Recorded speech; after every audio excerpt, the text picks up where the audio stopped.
एक बार की बात है, एक वृद्ध भिक्षु और एक युवा भिक्षु दोनों नदी किनारे से चले जा रहे थे।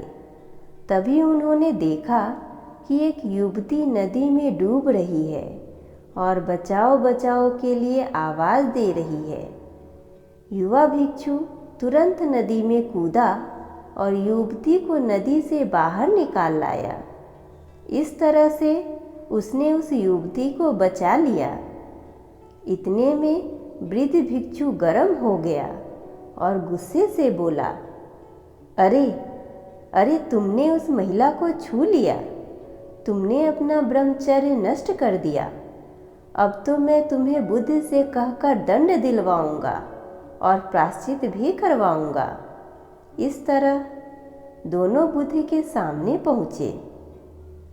वृद्ध भिक्षु ने बुद्ध से कहा, भंते, इसको दंड मिलना चाहिए, इसने पाप किया है। इस पर बुद्ध ने पूछा, क्यों? इसे क्यों दंड मिलना चाहिए? इसने ऐसा क्या पाप किया है? इस पर वृद्ध भिक्षु ने कहा, इस बात का कि इसने युवती को उठाकर नदी से बाहर रखा, इसने उसे छू लिया, इसका ब्रह्मचर्य नहीं रहा, इसलिए इसे प्रायश्चित मिलना चाहिए। इस पर बुद्ध ने कहा, प्रायश्चित? प्रायश्चित तो पहले तुम ले लो। इस पर वृद्ध भिक्षु ने विस्मय से पूछा, मैं किस बात का प्रायश्चित लूं भगवान? फिर बुद्ध ने कहा, इसने तो उस महिला को उठाकर वहाँ ही रख दिया, पर तुम तो उसे अपने मानस में उठाकर यहाँ तक ले आए। तुम्हारे मन में अभी भी यह है, तुम इतनी देर से उसे ढो रहे हो। इसने तो वहाँ रखा और भूल भी गया।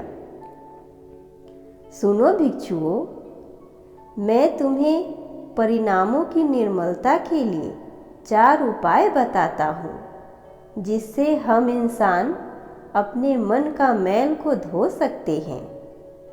पहला ये कि हमेशा मन को स्वस्थ रखना, दूसरों के बारे में विकृत नहीं करना। दूसरा, अपनी इंद्रियों पर विजय प्राप्त करना। जिसने अपने इंद्रियों पर विजय प्राप्त कर लिया, उसने जीवन जी लिया। तीसरा, अच्छी संगति में रहना। और चौथा, प्रार्थना करना। इन सभी उपायों को करने से हम अपने मन का मैल धो सकते हैं।